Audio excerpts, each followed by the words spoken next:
Hello student, स्वागत है आपका हमारे चैनल पर। आज हम लोग पढ़ने वाले हैं क्लास 9 के चैप्टर 6 रेखाएं और कोण के बारे में। तो आज इस क्लास में हम लोग इस चैप्टर का इंट्रोडक्शन पार्ट को कवर करेंगे। तो आप लोगों ने पिछले क्लास में भी पढ़ा होगा ज्यामिति से संबंधित कुछ टर्म्स के बारे में। हम लोग उन चीज़ों को फिर से एक बार रिविज़न करेंगे और इस चैप्टर से उसको रिलेट करेंगे। तो चलिए समझते हैं सबसे पहले बिंदु के बारे में। तो बिंदु क्या होता है? बिंदु जो है एक डॉट होता है और इसका कोई भी लंबाई, चौड़ाई या ऊंचाई नहीं होता है, यानी कि इसका कोई मेजरमेंट नहीं होता है। ठीक है, अब हम लोग देख लेंगे रेखा के बारे में। रेखा किसे कहते हैं? तो रेखा एक पाथ होता है, एक पथ होती है जो दोनों ओर अनंत तक बढ़ती जाती है। दोनों साइड को हम लोग एरो के साइन से दिखाएंगे, तीर के निशान से दिखाएंगे। इससे ये पता चलता है कि ये जो है आगे की ओर बढ़ता जा रहा है, और इस साइड भी हम लोग एरो का साइन दिखाएंगे। इससे ये पता चल रहा है कि ये इधर आगे की ओर बढ़ रहा है। यानी कि रेखा क्या है? तो रेखा एक पथ है जो दोनों ओर अनंत तक बढ़ते जाती है, यानी कि इसका मेजरमेंट हम लोग नहीं कर सकते हैं, इसे स्केल से इसे माप नहीं सकते हैं हम लोग। अब हम लोग देख लेंगे किरण के बारे में। किरण क्या होता है? तो किरण जो है एक वैसी रेखा है जिसका एक फिक्स पॉइंट होता है, ठीक है, जिसमें एक अंत बिंदु होता है। ये आगे की ओर नहीं बढ़ेगा, जबकि दूसरी ओर जो है ये हमेशा आगे बढ़ते जाता है। यानी कि इसमें एक साइड में ये अनंत तक जाएगा और दूसरा साइड जो है इसका अंत बिंदु है। तो इसे हम लोग क्या कहेंगे? इसे हम लोग किरण कहते हैं और इसे क्या कहते हैं? रेखा। अब हम लोग देख लेंगे रेखाखंड के बारे में। रेखाखंड क्या होता है?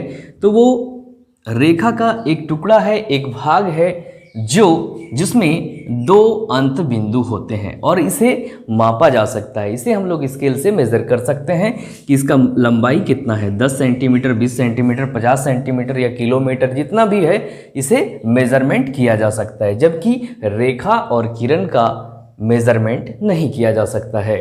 तो इसके बाद अब हम लोग देख लेंगे समांतर रेखा के बारे में और प्रतिच्छेदी रेखा के बारे में। जब दो रेखाएं, जिस प्रकार से यहाँ पे एक रेखा बना रहे हैं और एक रेखा यहाँ पे ले रहे हैं, इस रेखा का नाम हम ले लेते हैं AB और इसका नाम CD।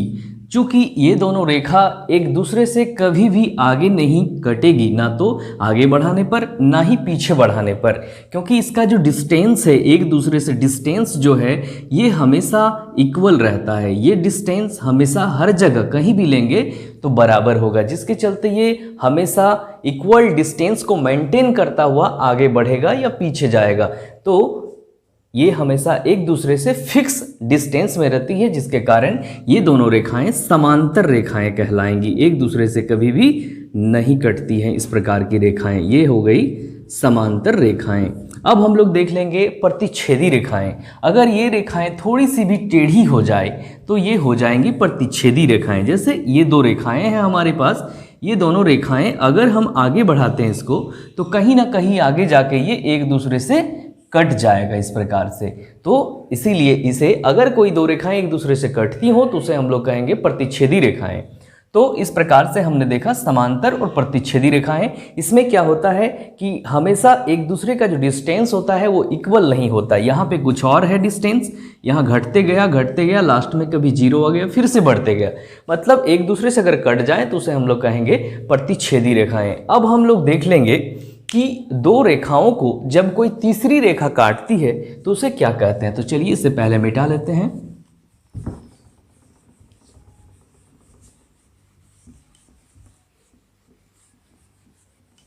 अब हम लोग देखेंगे दो रेखाओं को पहले लेना है। इस प्रकार से दो रेखाएं ले लिए हैं हम यहाँ। अब इन दोनों रेखाओं को अगर कोई तीसरी रेखा काटे तो उसे क्या कहेंगे? तो यहाँ पे जो ये रेखा है इसका नाम L ले लेते हैं। और एक चीज, किसी भी रेखा को हम लोग रिप्रेजेंट करते हैं या डिनोट करते हैं, अगर स्मॉल लेटर से करना हो तो एक ही लेटर का यूज करेंगे, और अगर कैपिटल लेटर का यूज करेंगे तो दोनों ओर 2 पॉइंट देना पड़ेगा। यानी कि इसे हम AB के नाम से भी कैपिटल लेटर में अगर लिखें तो AB लिखेंगे इस प्रकार से, और अगर स्मॉल लेटर में लिखेंगे तो सिर्फ एक ही और या कहीं भी एक ही लेटर का यूज कर सकते हैं। तो चलिए इसे हम L से रिप्रेजेंट कर रहे हैं, इसे M से और इसे N से। तो यहाँ पे हम देख पा रहे हैं कि ये जो N रेखा है ये किसी दो रेखाओं को काटती हुई आगे बढ़ रही है, इस पॉइंट पर और इस पॉइंट पर। तो इस कंडीशन में हम लोग इस रेखा को यानी कि रेखा N को तिर्यक रेखा कहते हैं।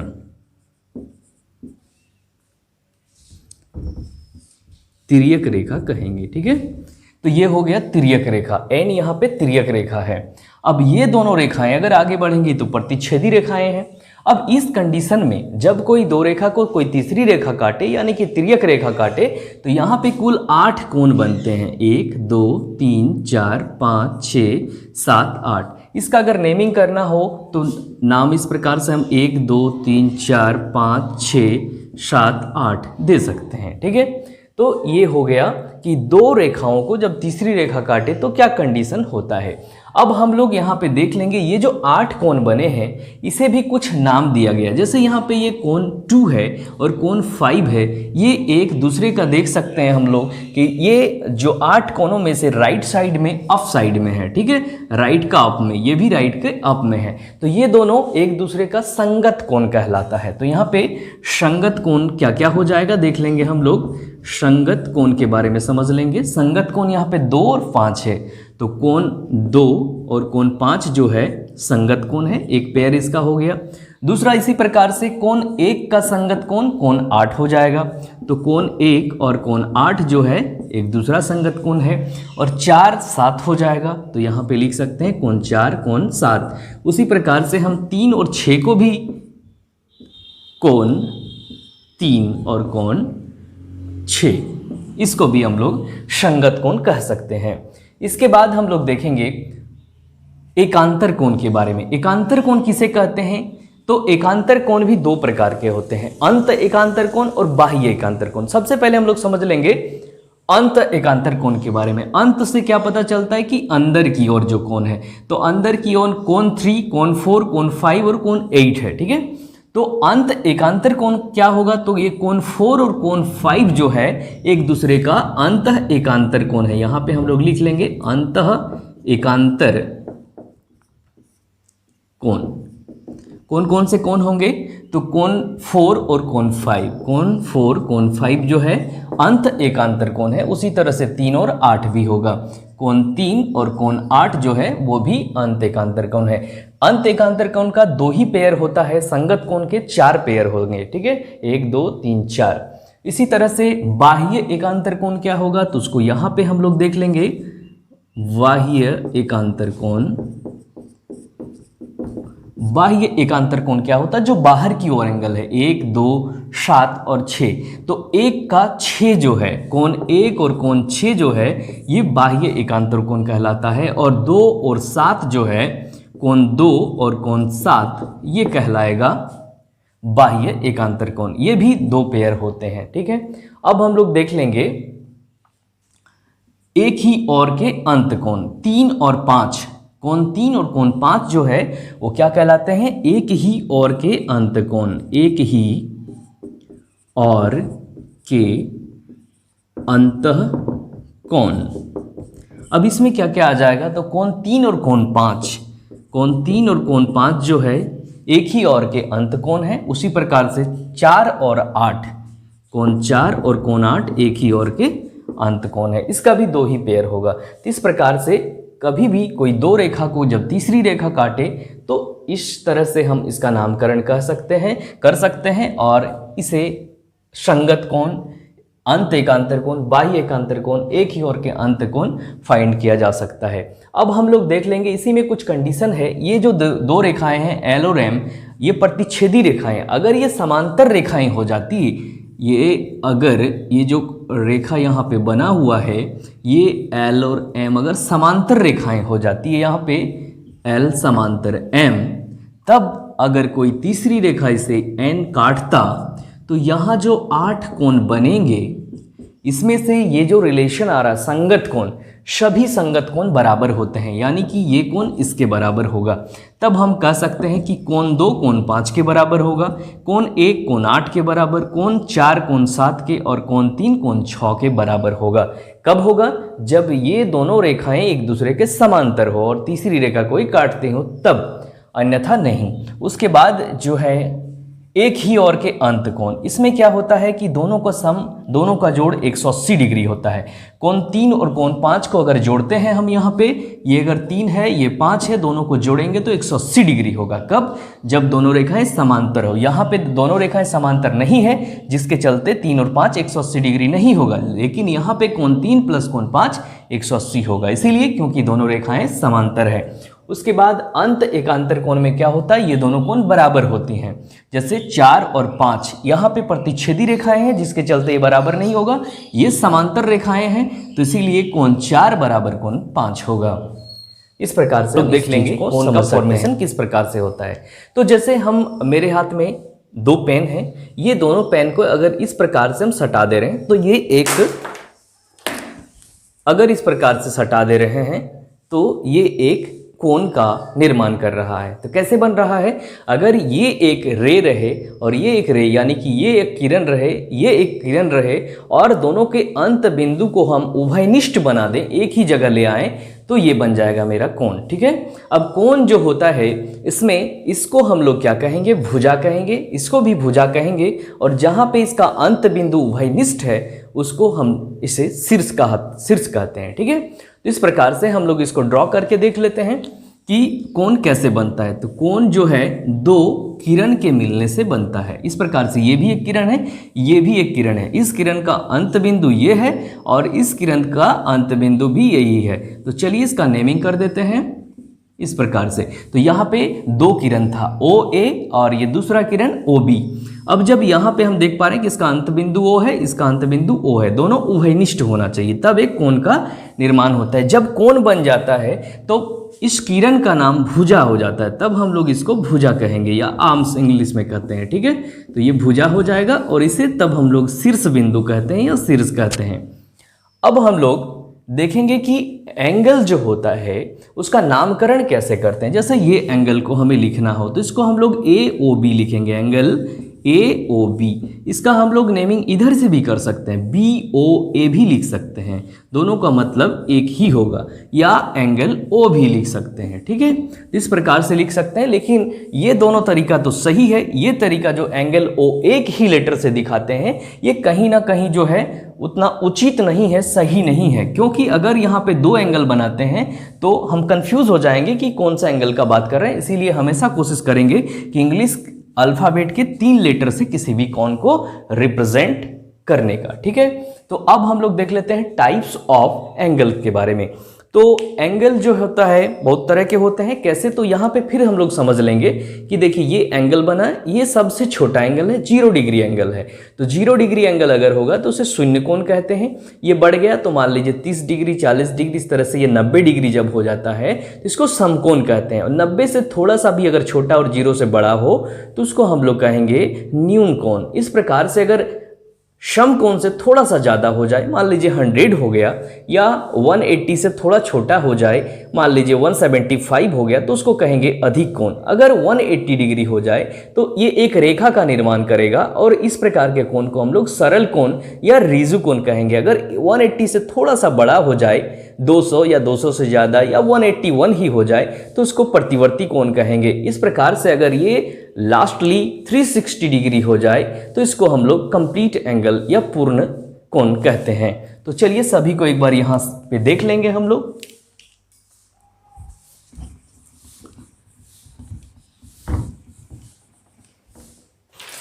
एक एक करके हम लोग देख लेते हैं। तो जब एंगल इस प्रकार से हो, OA और B भी इसी में है, ठीक है, B भी इसी में है, तो इसको हम लोग कहेंगे 0 एंगल, शून्य कोण, शून्य कोण। फिर होता है न्यून कोण। इस प्रकार का अगर कोण बनता हो जिसका मेजरमेंट, न्यून कोण जिसका मेजरमेंट क्या होता है, मोर देन 0 डिग्री 0 डिग्री से अधिक और 90 डिग्री से कम अगर हो तो उसको हम लोग कहेंगे न्यून कोण। उसके बाद होता है समकोण। समकोण किसे कहते हैं? जब एंगल की मेजरमेंट जो होता है वो 90 डिग्री हो। ठीक है, तो इस प्रकार का एंगल जब बनेगा तो उसे हम लोग कहेंगे समकोण। समकोण से थोड़ा सा अगर बड़ा हो जाए, इस प्रकार से AOB, ये मान लीजिए 100 डिग्री है, तो इसको कहेंगे अधिक कोण। अधिक कोण, ठीक है। इसी प्रकार से अधिक कोण के बाद आता है सरल कोण या ऋजु कोण।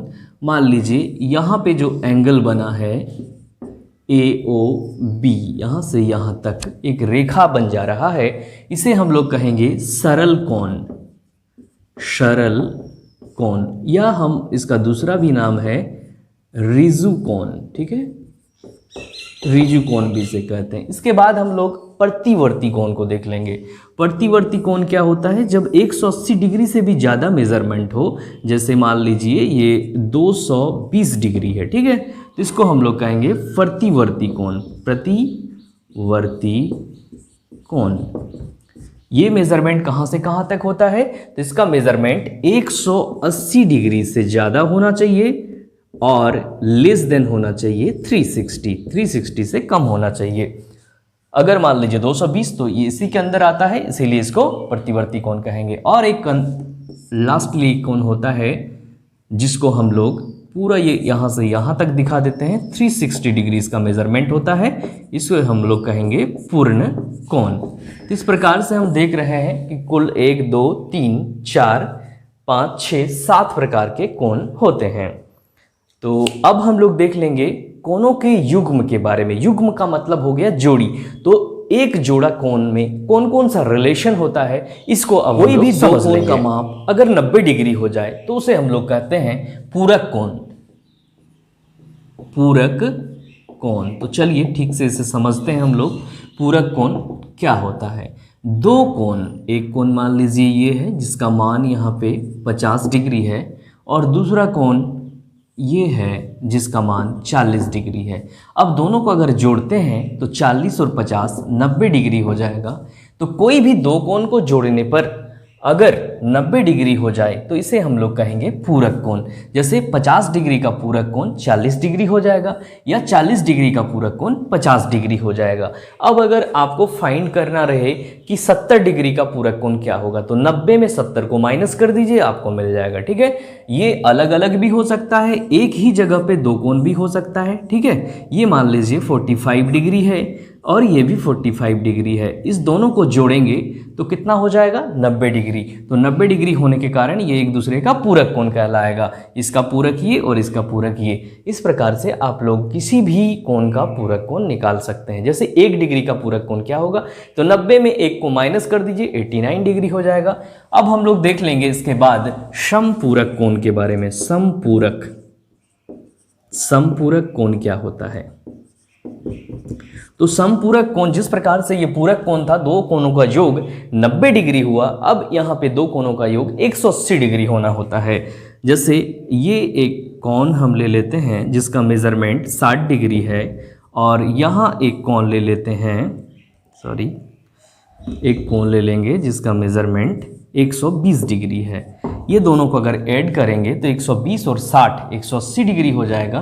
तो दो कोणों को जोड़ने पर जब 180 डिग्री हो जाए तो वो दोनों कोण समपूरक कोण कहलाते हैं एक दूसरे का। जैसे 60 का समपूरक 120 डिग्री और 120 डिग्री का समपूरक 60 डिग्री। उसी प्रकार से अगर 150 डिग्री का समपूरक निकालना हो तो क्या करेंगे? 180 में हम लोग 150 को माइनस कर देंगे, 30 डिग्री आ जाएगा। यही इसका समपूरक। अब हम लोग देख लेंगे आसन्न कोण के क्या होता है। आसन्न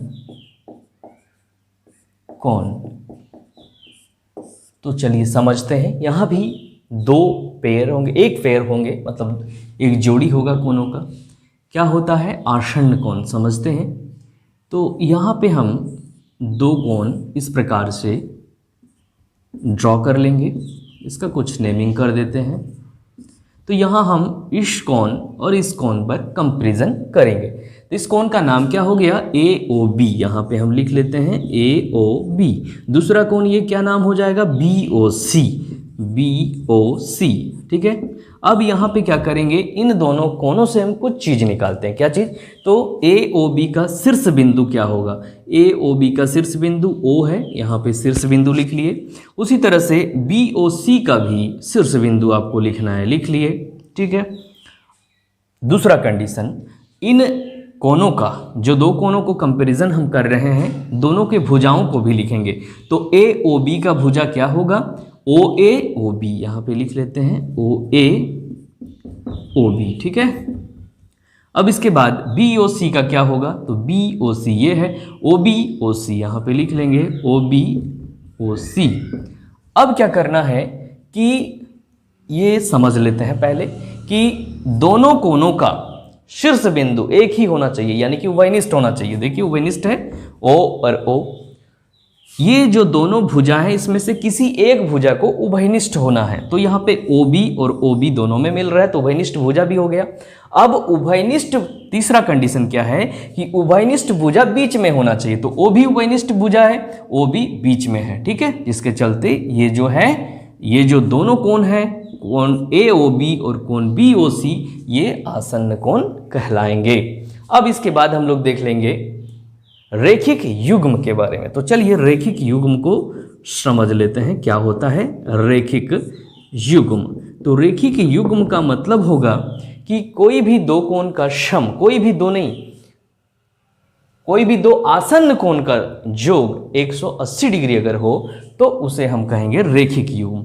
मतलब अगर इस प्रकार से हो, जैसे ये कोण और ये कोण, दोनों को अगर जोड़ते हैं, इसका नाम 1 दे देते हैं, इसका 2, इस दोनों कोण को अगर जोड़ेंगे तो 180 डिग्री होगा। और साथ ही साथ कोण 1 और कोण 2 जो है आसन्न कोण भी होगा, क्योंकि एक दूसरे से सटा हुआ है और कोमन जो भुजा है वो बीच में है, जिसके चलते ये आसन्न कोण है और साथ ही साथ दोनों कोणों का जोड़ 180 डिग्री होता है। तो इसे हम लोग कहेंगे रेखिक युग्म। अब लास्टली एक बचा हुआ है, उसे भी हम लोग समझ लेते हैं, शीर्षाभिमुख कोण, शीर्षाभिमुख कोण के बारे में। तो शीर्षाभिमुख कोण क्या होता है, जब कोई दो रेखा एक दूसरे को काटे इस प्रकार से, तो यहाँ पे 4 कोण बन जाते हैं, 1 2 3 4। इसका नेमिंग कर देते हैं हम लोग 1 2 3 4 करके। अब यहाँ पे 1 का ऑपोजिट 3 है, तो कोण 1 और कोण 3 जो है ये क्या है, शीर्षाभिमुख कोण है। उसी प्रकार से कोण 2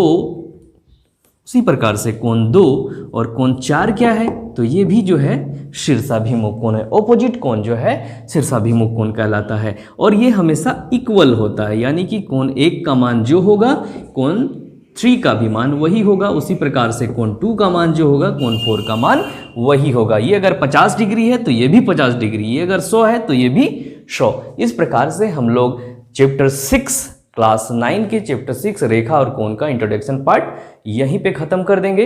अब आगे हम लोग एक्सरसाइज के प्रॉब्लम को सॉल्व करेंगे। वीडियो अच्छा लगा हो तो लाइक कर दीजिए, अपने दोस्तों को भी शेयर कीजिए और हमारे चैनल को अगर सब्सक्राइब नहीं किए हैं तो कर लीजिए। थैंक यू, मिलते हैं नेक्स्ट वीडियो में।